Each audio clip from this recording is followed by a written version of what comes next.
Now, I think it's pretty safe to say that the future of the Star Wars franchise seems to be quite expansive, not just with their books, novels, comics, and video games, but also, let's not forget about their new Star Wars TV shows, the new Star Wars movies that are currently in the works by Disney and Lucasfilm and other creators out there as well, and exactly what's to come in the next couple of years by, of course, Jon Favreau, Dave Filoni, and George Lucas. This is Mike Zero. Make sure to subscribe if you're new to the channel for future Star Wars content.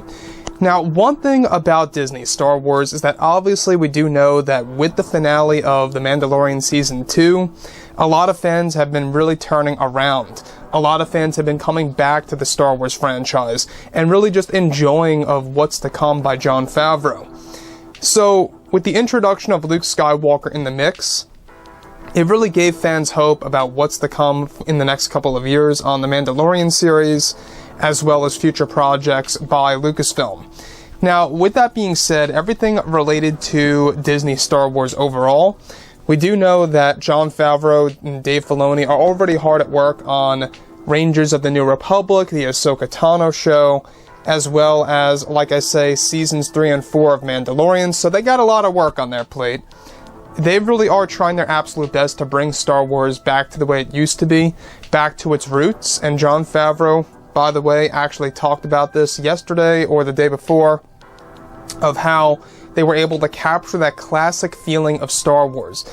Now, with that being said, of course, what's really intriguing all has to do with actress Daisy Ridley and the concept of Rey Skywalker from The Rise of Skywalker. Now, on top of this, given that The Mandalorian Season 2 finale is finished, Disney and Lucasfilm are focused on their new Star Wars projects for their universe. It's described that Daisy Ridley recently took part in an interview where she was questioned about her year looking back after the sequel trilogy's end, at the end of the decade, where she was questioned about the controversy of Rey Skywalker and the criticism of the character. Now, Daisy Ridley goes on to state that she realizes that there was some backlash and criticism from the fans about Rey becoming a Skywalker, and that every fan is entitled to their own opinion. Ridley unveils that this was not the original plan, and that Kathleen Kennedy and J.J. Abrams have been going back and forth between multiple endings.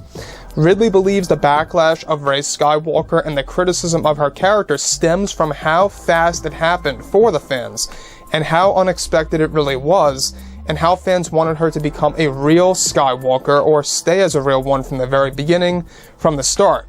Ridley states that she understands why fans have issues with Rey Skywalker, and that she was almost going to be a Kenobi at one point in time. So let's pause right here for a second. About the Rey Kenobi thing, we'll get to that a little bit later, because there are some exciting aspects of that were already being worked on for Episode 9 at the time.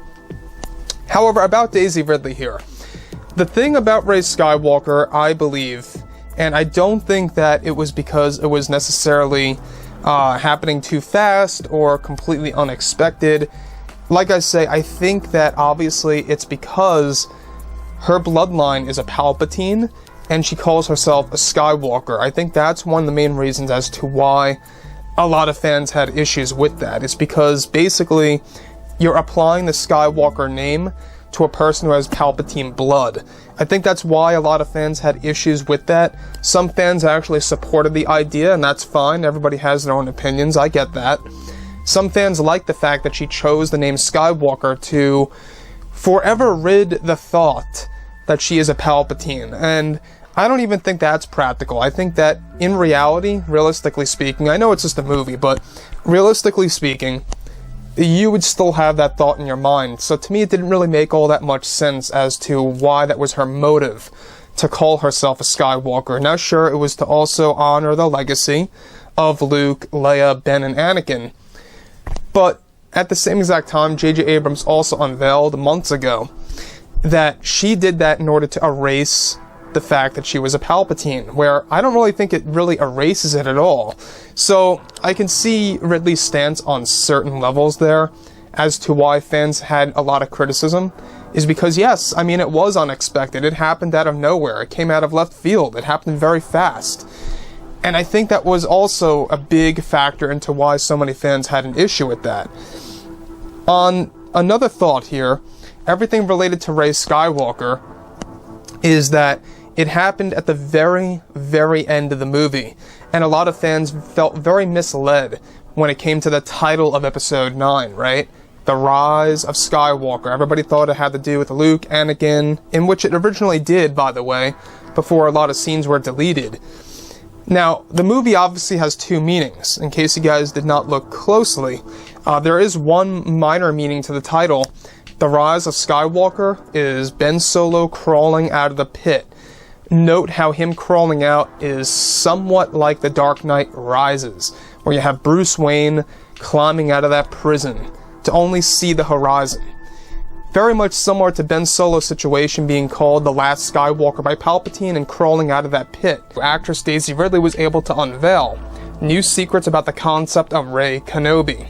Daisy Ridley went on to unveil that Kathleen Kennedy did not want to pursue and keep the Rey Kenobi storyline in Episode 9 because she felt that it would not draw in the proper fan base into the theater seats. Daisy Ridley also reveals that Rey Kenobi was set to have a scene or two with Obi-Wan Kenobi in the story, which was loosely taken from Colin Trevorrow's original drafts before Trevorrow actually decided to make her Rey Solana. Now, Daisy Ridley also continues to state that the Rey Kenobi direction was set to have a drastic and different type of ending in comparison to what the fans saw in the final cut of the film. Kathleen Kennedy wanted to stick with Rey calling herself a Skywalker since she felt that this was the original way to go for the fans, and that Kennedy felt that Rey Kenobi was going to be a cheap move by Disney. So, the thing about this that really does stand out to me the most is how the Rey Kenobi concept was going to have a drastic and different ending at the very end of Episode 9. Now, as we all saw, in the final cut of the movie, we see her honoring both Luke and Leia by burying the lightsabers underneath the sands of Tatooine, right next to the Lars homestead, right? The original home of Luke Skywalker, where it all began. The ending that we got in the final cut of that movie was going to be far different with the Rey Kenobi concept, and it only makes one wonder exactly what that could have been like. Now, Daisy Ridley, obviously being able to unveil that Rey Kenobi, in Kathleen Kennedy's eyes, was actually seen as a cheap move, and a little too thin, I guess you could say, too much like catering to the fans that were asking too much. That's how Kathleen Kennedy saw it. And I don't think it was that case at all. I think that the Rey Kenobi concept would have been absolutely, stunning, and it would have fit the storyline perfectly, given that we hear Kenobi reaching out to Rey in The Force Awakens. It honestly just would have made sense. So, when we actually look at what, Kathleen Kennedy had done to Episode 9 by deleting so many scenes and putting new ones in there, it just makes you wonder exactly what the movie could have looked like if Kathleen Kennedy just stood back and said, alright, JJ, George, and Chris, do what you want to do, and I'll just watch. I think the movie would have turned out to be 50% better in comparison to what we got in the actual final cut. There's no doubt about that. So, the other thing about this that I think a lot of fans need to know that's very important is that, yes, this was actually taken from Colin Trevorrow's original drafts before Colin Trevorrow decided to actually make Rey Solana. Rey Solana was basically his version of Rey Nobody, in which Rey Nobody was going to originally have an actual last name. I think that was a very interesting way to go as well, but originally speaking, Colin wanted to make her a Kenobi as well, just like J.J. Abrams and George Lucas did. So that's a very interesting transition of how they used some of Colin's original drafts and applied it to the overall Star Wars franchise in the final cut, at the time, of course, for Episode 9 before things were changed. So, like I've said before in the past, I think that obviously this is why Daisy Ridley was so fed up with Star Wars, because of how much was changing back and forth, and that's why she's not returning for the animated Rise of Skywalker sequel series. Drop a comment below. Let me know about all of this in the comments, and if you guys did enjoy the content for today, do make sure to drop a thumbs up on this video to support the channel. I thank you all so very much for the kind support, and I'll catch you guys next time.